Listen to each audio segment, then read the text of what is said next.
Tower of God has proven itself to be one of the most successful manhwa titles in recent years, with mobile games and a hit anime adaptation attached to its name. Suffice it to say, Lee Jong-hui, aka Sui, has crafted a series that's currently hit its stride. Of course, no great piece of pop culture will be content to coast through its reputation until the end. It has to crank things up to 11 and up the stakes. With Tower of God, it seems as if it's only a matter of time before we fans get the eventual escalation we've been waiting for, thanks to the brewing war between the Lo Po Bia family and the Po Bidau family. So, what events from the series led to 2 of the 10 great families in Tower of God becoming bitter enemies? How will this colossal clash go? Ultimately, who might win this status quo altering altercation? Get your climbing shoes ready, dear viewers, because we're here to talk about the Lo Po Bia family versus the Po Bidau family. Before we continue though, fair warning, spoilers for the Tower of God manhwa are up ahead, and with that out of the way, let's dive right in. A prelude to the feud. Like most great feuds, the upcoming war between the Lo Po Bia and the Po Bidau stems from the actions of a single man. In this case, it's Po Bidau family head Gustang, who had stolen the bracelet of Zahard, the undisputed ruler of the whole tower. Now, you might be wondering why such a trinket is so important to a king like Zahard. He's the sovereign who stands among each and every individual within the tower, after all. Surely he can let something as small as a bracelet go. Well, not this one, people. That's because Zahard's bracelet isn't just your ordinary bauble. It's a MacGuffin-level object in the Tower of God universe that contains information on how to defeat Zahard himself. So it's no wonder that absconding with such a valuable artifact is, for all intents and purposes, an act of treason. And to add insult to injury, the person responsible for the theft happens to be one of Zahard's direct subordinates.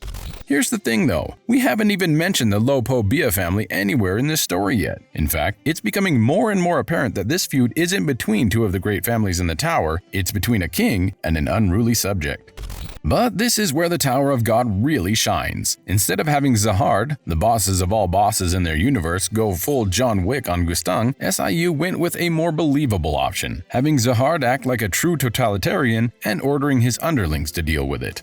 Specifically, we're talking about the 3 orders that Zahard gave upon learning that his precious bracelet had been stolen. First, he ordered the eradication of FUG, the tower's preeminent criminal group. Second, Zahard wants everyone in the Hell Train, regulars and irregulars alike, such as the main protagonist 25th BAM, eliminated.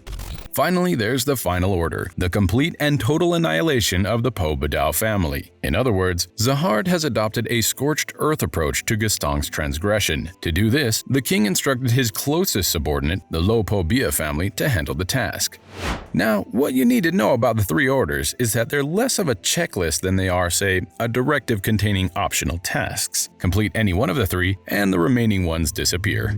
Let's analyze this for a second. The first of the 3 orders states that the FUG should be eliminated. Now, going head-to-head with the FUG is ill-advised even for a family as strong as the Lo Po Bia. That's due to the fact that the FUG's members, especially their higher-ups, are extremely powerful. So much so that some of the tower refer to them as gods. That's not to mention, too, that it's difficult to locate each and every member of an organization as clandestine as FUG. It's literally like finding a needle in a continent-sized floor. Then there's the second of the 3 orders, to kill everyone on the Hell Train. It's a viable option for the Lo Po Bia to go after these relatively weak targets. Alas, they're too late since Bam and all the other passengers aboard the Hell Express have already escaped after Zahard's own 4th Army Corps attacked them. So that only leaves the Lo Po Bia with one viable option to fulfill Zahard's wishes: eradicate each and every one of the Po Bidau clan. And it's a task that the Lo Po Bia family seems to welcome. Discounting the Po Bidau, Zahard may have tapped into any of the other 9 great families to undergo this mission, so why did he choose the Lo Po Bia? Historically speaking, Zahard and the Lo Po Bia have had close ties to each other ever since they climbed the tower and eventually came to rule it. For the most part, the king's relationship with these families are tenuous at best, with these subordinates only doing the bare minimum when it comes to paying tribute to their overlord, sometimes even doing nothing at all. That is, except for the Lo Po Bia, who have always loyally served Zahard since the beginning. Particularly, the king can consider the family to be his largest contributor in terms of military prowess. That is to say, the Lo Po Bia family have been supplementing Zahard's ranks right from the beginning. This close relationship between Zahard and the Lo Po Bia even gave the family an opportunity to produce a couple of princesses, elite fighters serving directly under Zahard and part of his personal harem, the twins Liliel and Shiliel.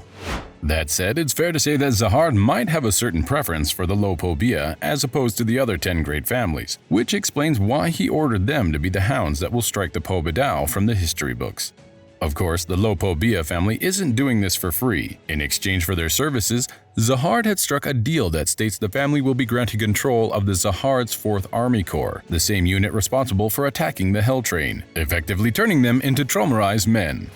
The question is, how powerful are the Lo Po Bia exactly? The Lo Po Bia family is stacked. The Lo Po Bia belongs to the 10 great families of the tower. That means they have the influence and resources to perform acts that can greatly disrupt the status quo. Specifically, the Lo Po Bia are considered the greatest animas within their world. Now, in the Tower of God, you can think of anima as individuals who have the ability to control animals and shinhyu, powerful divine beasts within the tower. As such, you can see how easy it is for the Lo Po Bia to create an army using this ability. This idea becomes all the more viable when you consider that Traumarai, current head of the Lo Po Bia family, is the preeminent anima within the series. These abilities barely scratch the surface of what the Lo Po Bia are truly capable of, however. Yes, it's a given that most of the family's members are born as anima, but what truly makes them such an imposing presence in the world of the Tower of God is how they've come into possession of 23 powerful shinhue to do their bidding. In fact, 7 of these fearsome beasts personally belong to Traumarai, as befitting of the family head. The 16 remaining ones are then distributed among the Lo Po Bia's many branch families, and both these subordinate clans directly under Traumarai have scores of other lesser shinhue under their control. The Lo Po Bia also have the Beastkin race, human-animal hybrids that the family uses as foot soldiers to further increase their military prowess. Traumarai himself commissioned the Workshop, a mysterious tower organization bent on the idea of creation, to crossbreed humans and animals in order to create the Beastkin, since the animal DNA with these individuals will allow him to take control of them using his abilities as an anima. Of course, the branch families under the Lo Po Bia each have their own armies too. All in all, the Lo Po Bia boasts the largest army in the series, surpassing even Zahard's military might. It goes without saying that the tower is going to be shaken up should they and the Po Bidau engage in all-out war. As intimidating as they are, however, we have to ask, what can the Po Bidau family do to stand against the tower's most powerful military force and its premier animas? The Po Bidau family, a mysterious breed. As of this video, not a lot is known about the Po Bidau family's exact capabilities, much less their own fighting strength. Still, we fans have been treated to certain bits of exceedingly important information about this clan, particularly its head, Gustang. First and foremost, whereas the Lo Po Bia are known for their military might, the Po Bidau family has the reputation of being the preeminent intellectuals within the tower. Gustang has further solidified this status by re-establishing the Research Association, a prestigious and exclusive group dedicated to discovering everything about the tower and the mysteries of Shinsu, the energy that flows throughout their world and gives citizens of the tower extraordinary gifts. Like the Po Bidau themselves, not a lot has been revealed about the Research Association just yet. The only other thing we know about is that male members of the Po Bidau are required to pass its tests and become a part of the organization, lest they get disowned. What's more interesting, though, was when Po Bidau Michael and Richmond revealed Gustang's ability to literally create life using Shinsu. Gustang's proficiency with this power is so great that it's been implied that there are certain Po Bidau family members that aren't real people, that they're simply Gustang's very own creations. Now, whether this is a trait that most, if not all, Po Bidau members possess, like the Lo Po Bia's anima, is still a question that SIU has yet to answer. But can you imagine how valuable this ability can be, especially against a family that has the largest military in the tower? More so, can you picture just how devastating this power is, given that it basically allows Gustang, and by extension the Po Bidau family, to potentially have an unlimited supply of warriors for their cause? It's chilling to say the least. Plus, let's not forget that Gustang has his own Shinhua, the treasure-eating stingray, which implies that they have a proficiency for controlling these creatures as well. Gustang aside, the Po Bidau family also boasts scores of elite high rankers, such as Hugo, Richmond, Duma, and Giskar. Combine these with their own army of regulars, a decently sized fleet, and the family's affinity for tactical warfare, and you have one of the most formidable forces the tower has ever seen. The initial clash. This simmering altercation between the two great families further heated up when Po Bidau Gustang himself denounced the Lo Po Bia as deceivers who had spread a false narrative about the tower's history. And it all came to a head when Po Bidau forces ambushed a fleet of Lo Po Bia ships before escaping without the use of a warp gate. This prompted Traumarai himself to leave his domain to intervene and hunt down the Po Bidaus. The Lo Po Bia family head easily decimates the Po Bidau stragglers and orders a counterattack. The Lo Po Bia, led by Kieran, enter Po Bidau space where a small detachment of the family's ships are ordered to stand their ground. Po Bidau Luini, a first-rank librarian and captain of the detachment, reluctantly agrees, despite knowing that it's a suicide mission. Meanwhile, Kieran reveals his true plan. Despite knowing that Bam is within Po Bidau space, he plans on sneaking away from the incoming battle to secure the boy for himself. To Kieran, it doesn't matter whose side you're on in the confrontation. Whoever gets a hold of 25th Bam will win any war.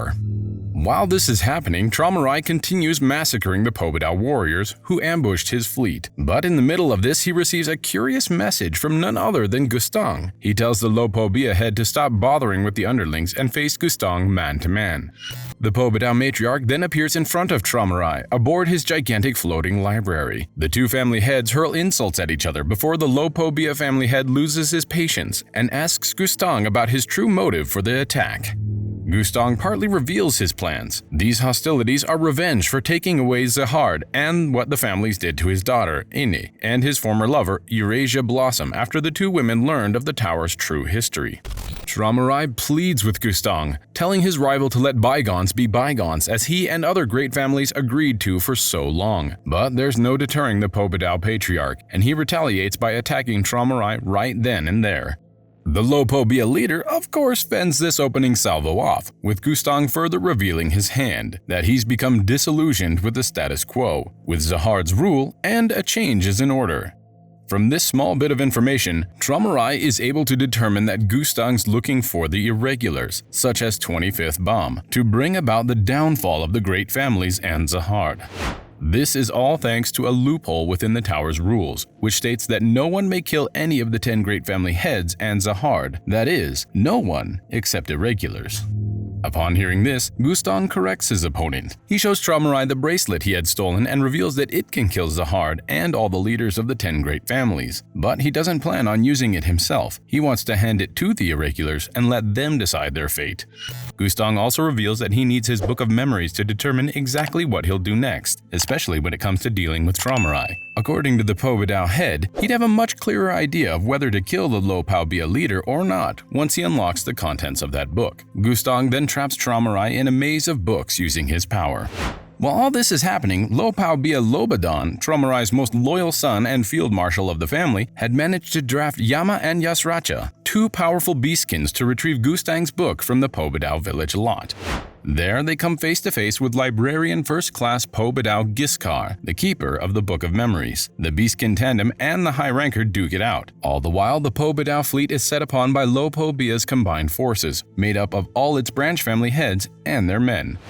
Unbeknownst to them, Gustang has made preparation after preparation to ensure Lo Po Bia's defeat. By the time their branch family fleet attacks the Po Bidau, reinforcements arrive. It was all a trap that made the Lo Po Bia think that the Po Bidau are ill-equipped to deal with them. Somewhere else, Po Bidau Hugo and Lo Po Bia Lobadan are in a stalemate. Both elite warriors decide to face each other alone, to which they reveal that neither of them want to sacrifice their subordinates. There's a kicker though. Kieran's elite soldiers, the executive squad, have appeared out of nowhere and start to indiscriminately attack Hugo's fleet. Back at the library, Giskar's duel with Yama and Yasracha ends with the Po Bidau librarian dead. They escape the village with the book, but little did they know that it was just a decoy. Gustang had ordered another one of his servants to hide it somewhere else in the library, and now that the coast is clear, he wants it delivered straight to him. A Po Bidau servant takes the real book, but Yama and Yasracha catch her. The beastkins fail to retrieve it though, as two elite warriors from the Po Bidau, Duma and Richmond, intervene and make easy work of the two. With Yama and Yasracha defeated, the servant girl hands the book over to her superiors. She's pleased to have fulfilled her duty and to have the chance to meet Gustang. These hopes are dashed, however, when Richmond assassinates the girl right where she stood.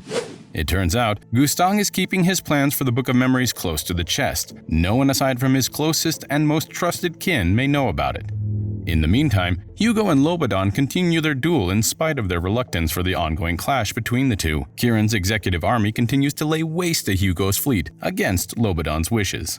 The situation is further compounded when 25th BAM and his crew arrive. The boy knows, thanks to the Lo Po Bia Laura, that Kieran has been a turncoat for a long time now. You see, Kieran has his own motives to use BAM to overthrow Traumarai and take control of the Lo Po Bia himself. With the original book secured, Richmond and Duma get on their ship and deliver it to Gustang. Just as they're about to leave, though, FUG elites Karaka and Ha Jin-sung board it and attack the two Po Bidau agents. Richmond lets Duma handle the fighting, and he defeats Karaka easily. Afterwards, he turns his attention to Ha Jin-sung, and an epic duel ensues. While this is happening, 25th BAM manages to catch up to Yama on the ground. The three then decide to assist Ha Jin-sung, with BAM going directly for Richmond and the book. The elite Po Bidau librarian barely dodges BAM's attempt to take it, which inadvertently scatters a few pages of the book. Right then and there, BAM feels something flowing in him when his eyes glance at the free-falling leaves of paper around them. The revelation is cut short, however, when Duma unleashes a powerful technique, the Carrier Rosario, that leaves Yama, Karaka, and the others heavily injured. Richmond, on the other hand, orders Duma to not lay a hand on the boy, as they know that he's the irregular that Gustang wants to take into the Po Bidau fold. They make their escape just as more FUG members like Kel Halam arrive to help Ha Jin-sung and BAM. In the aftermath, Yama, Ha Jin-sung, and the rest of the FUG present at Richmond and Duma's ship believe that they've failed their mission. But there's a silver lining to it. BAM thinks he has absorbed all the contents of Gustang's book when he saw the pages earlier. This is where the irregular reveals Gustang's true intentions, as the first page of the book contains a passage that serves as a declaration of the Po Bidau Patriarch's goal to destroy the entire tower. Based on what he can comprehend, BAM believes that this will happen during the Great Games happening at the Sprout. He's not quite sure how exactly it's all going to play out, but BAM and his crew are determined to stop it. Back to where Kieran's executive army are attacking Po Bidau Hugo's fleet, Rak Wraithrazor puts a stop to the siege when he successfully kills the executive army's commanding officer, which led to the rest of the unit to scatter and flee the scene. Meanwhile, Traumarai remains trapped in Gustang's maze of books. There he encounters a tome containing the story of Icarus and her companions, people from a time before Zahard and the 10 great families who also ascended the tower. Somewhere else in Po Bidau territory, Kieran's forces arrive and lay siege to the stronghold, which kills scores of Po Bidau men. He plans on capturing Laura, Lilial, and Shilial, but Yuri Zahard and Po Bidau Tiara stand in his way. Yuri and Tiara fight Kieran, but the Lo Po Bia trader realizes it's going to be a stalemate, so he comes up with a plan to trap the two instead. He escapes and heads for the submarine, believing that he'll find BAM there. All the while, he's ordered one of his top warriors, Lo Po Bia Kukuda, to take Laura and the twin princesses, Lilial and Shilial, hostage. The three women barely escape with the help of Cha of the Hidden Grove, who takes Kukuda down with a single well-aimed punch. Back at Lo Po Bidau's fleet, the honorable commander orders a truce, knowing that the Po Bidau forces under Hugo have been decimated. He tells her that they should stop all hostilities and tend to their respective fleets, but Hugo has other ideas. Admiring Lo Po Bidau, she realizes she wants to cut her ties with the Po Bidau and join her opponent's fleet instead. Sometime later, BAM and Lo Po Bidau meet. They talk about BAM's newfound knowledge of the contents within Gustang's book. Before the boy can divulge the information to Lo Po Bidau, however, they're interrupted by Lo Po Bia Kadade, who informs them that Kieran has successfully captured Laura, Lilial, and Shilial. Enraged that his daughter and granddaughters have been kidnapped, Lo Po Bidau and BAM decide to head to Kieran's location. Meanwhile, Kieran reveals that the three women they've got hostage are bargaining chips that will lead BAM straight to them. In addition to that, they've even managed to hold Po Bidau Tiara hostage. Unbeknownst to them, Tiara and Yuri are just biding their time for BAM and Lo Po Bidau to arrive. When they do, BAM manages to rescue the three Lo Po Bia women, while Lo Po Bidau faces Kieran. He chastises his brother for going off on his own during this ongoing conflict with the Po Bidau, and this is where Kieran reveals his true nature. This all stems from Kieran's disillusionment from Traumarai. He was one of the Lo Po Bia Patriarch's closest sons, but Kieran ultimately realized that to their father, he and the rest of the Lo Po Bia members are just tools used for his own ends. In his anger, Kieran started working with a mysterious faction called the Revolution to help them with his plans. Ultimately, Kieran escapes, but not before hinting at something that Lo Po Bidau, and all of us fans, don't know: Po Bidau's true intentions for starting this whole war. With Kieran gone rogue, the Lo Po Bia branch heads attacking Po Bidau Fleet 2 continue to get slaughtered. Lobadan plans to help them and meet with Bam and his group at the Sprout, the place Gustang declared shall be the setting for the Great Games. Before Lobadan can leave, though, Tiara tells him that they should team up. She believes that Lobadan and her objectives align. First, Tiara wants to crush the revolution, believing that they're a nuisance interfering with the Po Bidau and the Lo Po Bia war. And second, Tiara herself wants to see the end of the Po Bidau line. Somewhere else, Richmond finally accomplishes his mission. He hands Gustang the book before dissipating into non-existence, revealing to us that he's one of Gustang's very own Shinsu creations.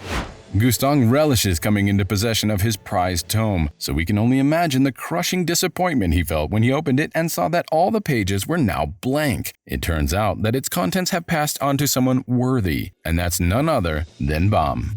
In the maze of books, Traumarai finally solves the riddle that allows him to escape Gustang's technique. Once he gets out, he receives a message from his rival to come to the Sprout for the Great Games.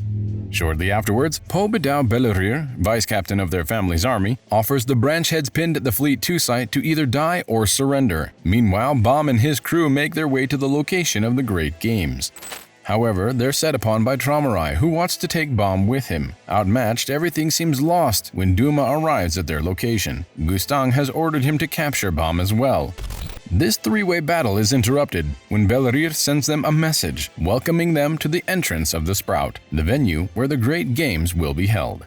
Traumarai, whether out of pride or sheer annoyance, objects to joining the Great Games at first. But when Bellerir baits him that a certain animal named Nkaidu who has a history with Traumarai is in the Great Games, the Lo Po Bia patriarch finally accedes.